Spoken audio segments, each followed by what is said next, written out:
धीरज धर्म मित्र अरु नारी, आपत्ति काल परखिए चारी। ओम साई राम मित्रों, आज का ब्लॉग आप सभी हमारे साईं परिवार के लिए विशेष लाभकारी और कल्याणकारी है, क्योंकि आज के ब्लॉग में हम अपने साईं परिवार के लिए साईं बाबा का बहुत ही विशेष और अचूक उपाय लाए हैं, जो चुपचाप आपको करना है जब आपका किस्मत साथ ना दे रहा हो, आपके हर कार्य में बाधाएं आ रही हो, कार्य बनते बनते बिगड़ जा रहा हो, बिजनेस में घाटा लग रहा हो, आपके घर में युवा बच्चे बच्चियां हों जिनके भाग्य में बाधाएं हों और वह सफल ना हो पा रहे हों, आपके युवा बच्चे बच्चियों की शादियां सही न समय पर ना हो पा रही हों, दाम्पत्य जीवन में कष्ट चल रहा हो, घर में कलह चल रहा हो।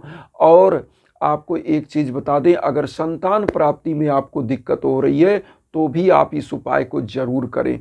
ये एक उपाय आपके सर्वांगीण विकास के लिए काफी है, आपके बंद किस्मत के साथ ताले को खोलता है यह उपाय, साईं बाबा का यह उपाय। आपको करना क्या है? सबसे पहले तो हम यह बताना चाहते हैं कि भाग्य का साथ ना देना क्या होता है। कैसे आप जानते हैं कि भाग्य साथ नहीं दे रहा है? मैं यहाँ पर एक उदाहरण बताना चाहूँगा। हमारे बहुत सारे शिष्य हैं जो सिविल सर्विसेज की तैयारी कर रहे हैं, प्रोविंशियल सर्विसेज की तैयारी करते हैं या बिजनेस करते हैं, और वह कहते हैं कि गुरुजी मैं एग्जाम में गया, मात्र पॉइंट में मैं छट गया, मैं एक क्वेश्चन और कर दिया होता तो मैं हो जाता, कैसे मेरा सिलेक्शन हो जाता।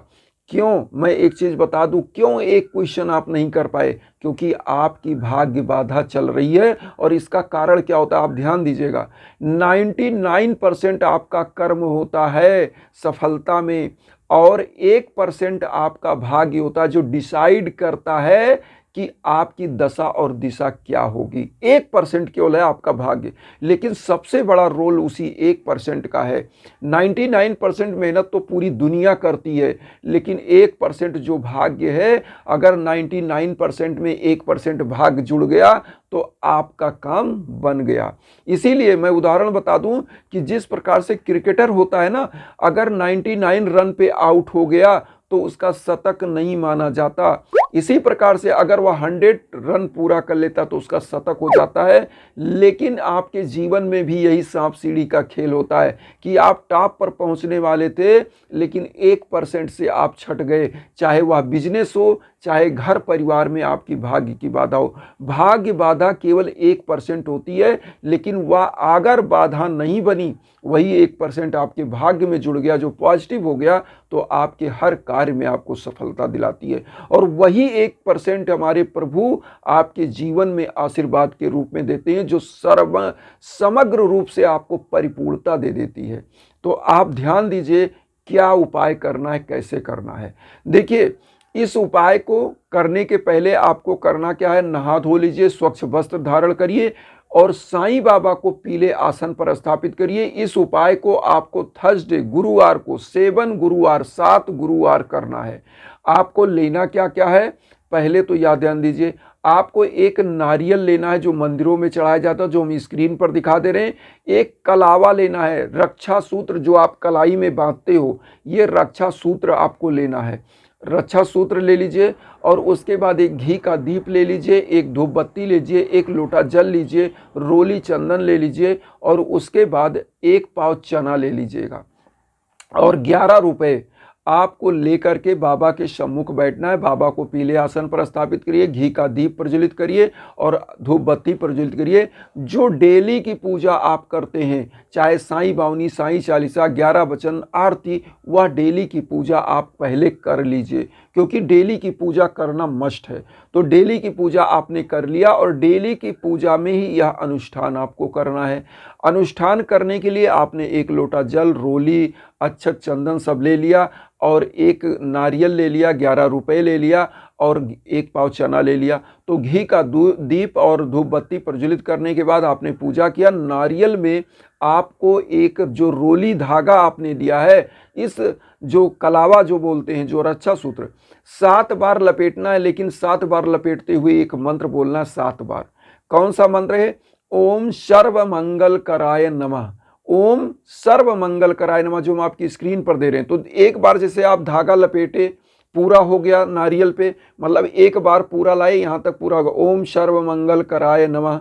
फिर दूसरी बार आप नारियल पर ले जा रहे हैं, ओम सर्वमंगल कराय नमः, दूसरी बार, इसी बार 7 बार ओम सर्वमंगल कराय नमः मंत्र बोल करके इस धागे को 7 बार लपेट दीजिए। लपेटने के बाद वहीं से धागा कट करके उसमें लपेटा रहने दीजिए।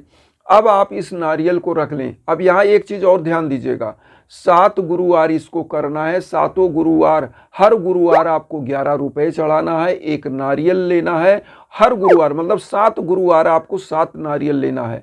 तो हर गुरुवार एक नारियल और 7 बार इसी मंत्र को ओम सर्वमंगल कराय नमः करके आपको यह धागा लपेटना है। जैसे डेली की पूजा करते हैं ऐसे पूजा कर लेना है और इसको आपको बांध देना है नारियल में धागा। अब यहाँ ध्यान दीजिएगा, 1 पाव जो चना लिया है और 11 रुपए, बाबा के श्री चरणों में दक्षिणा के रूप में 11 रुपए अर्पित करिए और 1 पाव चना भोग लगा दीजिए। लोटे का जल चारों तरफ छिड़क दीजिए और उसके बाद अब आपको करना क्या है, यहाँ सबसे इंपॉर्टेंट चीज देखिए, जो नारियल आपने चढ़ाया है, इस नारियल को 11 रुपए को आपने जैसे बृहस्पतिवार गुरुवार को पहले आपने किया, अगले दिन या दूसरे दिन आप जहां भी मंदिर हो या सेम दिन, और इस उपाय को करना कब है, आप इस उपाय को इवनिंग में करेंगे, इवनिंग के टाइम मतलब शाम के टाइम इस उपाय को करेंगे। तो चाहे उसी दिन चाहे आप किसी अगले दिन इस नारियल को किसी मंदिर में आप लेकर जाएं, मंदिर में कोई भी मंदिर हो, चाहे साईं मंदिर हो या जो भी मंदिर आपके आसपास हो, प्रभु के श्री चरणों में चढ़ा करके उसी मंदिर में इस नारियल को आप फोड़ के लेकर के घर चले आएं और पूरे परिवार को प्रसाद के रूप में बांटें। जो आपने चना रखा है, इस चने को पूरे परिवार में प्रसाद के रूप में बांटें। गरीबों में जितना यह चना बटेगा, 1 पाव, कम से कम 1 पाव चना होना चाहिए, सबको बांटिए। और 11 रुपए जो आपने रखा है, जब आप मंदिर जा रहे हो तो उसी मंदिर की दान पेटी में डाल दें। अब यहाँ पर एक चीज ध्यान दीजिएगा, जब आप धागा लपेटते हैं तो आपकी जो मन्नत है, जैसे आपके युवा बच्चे बच्चियां उनकी शादियां समय पे नहीं हो रही, तो उसको बोलिए कि प्रभु उनको अच्छा योग वर दीजिए, बधू दीजिए, जो मांगना चाह रहे हो वह मांगते हुए धागा लपेट करके ओम सर्वमंगल कराय नमः इस मंत्र का आपको जाप करके बांध देना है। और इस नारियल को उसी प्रकार से 7 बृहस्पतिवार चढ़ाना है और किसी भी दिन ले जाके मंदिर में इस नारियल को फोड़कर घर ले आना है, पूरे परिवार में बांटिए। अब यहाँ पर जो है डेली का जो पूजा है, इस 7 बृहस्पतिवार हम एक बार जल्दी से बता दें।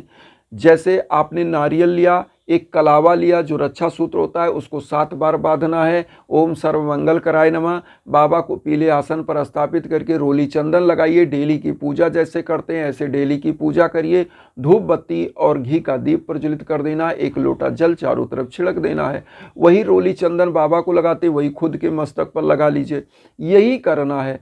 और इस उपाय को माताएं बहनें अपने बेटे के लिए, अपने पति के लिए, उनके बिजनेस के लिए भी कर सकते हैं। जो भी आपकी मनोकामनाएं, इस उपाय को एक बार जरूर करें। यह उपाय करने के साथ साथ एक चीज मैं बार बार बताता हूं कि घर में जब भीषण बाधाएं चल रही हों, घर में जब कोई कार्य ना बन रहा हो, परिवार में कलह का वातावरण हो, रोग दोष कलेश विकार घेर ले, अनर्गल रूप से आपके घर की जो है पैसे इधर उधर खर्च हों, घर में धन का आगमन बंद हो जाए, ऐसे समयों में यज्ञ याजन हवन जरूर कराना चाहिए। बार बार यह ब्लॉग में हम हर बार बताते हैं कि आपको कहीं भटकना ना पड़े, इसलिए हम इंस्टाग्राम का लिंक देते हैं। आप इंस्टाग्राम के लिंक पर आइए, हमारे लायक जो है हम आपके लिए हमेशा तत्पर होते हैं। तो वहाँ पर हम जो कर सकते हैं उसके लिए आप संकल्प देंगे, आपके नाम पर गोत्र पर संकल्प होकर के हवन होगा, मंत्रों का जाप होगा और उसके बाद आप विश्व के कोने कोने में यह ऊर्जा आप तक पहुँचती है, आपके बंद किस्मत के ताले को खोल देती है, आपका हर कार्य सिद्ध होने लगता है।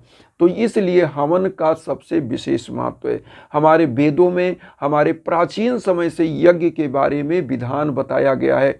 हर परिवार पहले हर दिन यज्ञ होता था, आज तो ये समझ के चलिए यज्ञ के रूप में क्या बचा है, डेली का यज्ञ। जो अच्छे परिवार हैं, जो धर्मवत्सल हैं, वो जो पहले तो चूल्हे पर जो है खाना बनता था, लकड़ी के चूल्हे पे, तो लोग उसमें छोटी सी रोटी बनाते थे और पहला निवाला अग्नि को समर्पित करते थे, चूल्हे में डाल देते थे, तो वह हवन का रूप था। और फिर प्रसाद के रूप में भोजन को ग्रहण करते थे अपने प्रभु का भोग लगा के। तो ये सब हवन का प्रतीक है। और हवन हमेशा आपके परिवार को दिव्यता प्रदान करता है, आपकी ग्रह बाधा को दूर करता है। तो इसलिए हवन हम बताते हैं आपको बार बार। और यहाँ पर एक चीज़ और कहेंगे कि वसुधैव कुटुंबकम की जो भावना हम लेकर चल रहे हैं, उसमें आप सभी लोग चैनल को सब्सक्राइब करके अपना आशीर्वाद दीजिए और उन साईं परिवार तक वीडियो को जरूर शेयर करिए जो किन्हीं कारणों से कष्ट में, दुख में। इसी भावना के साथ ओम साई राम।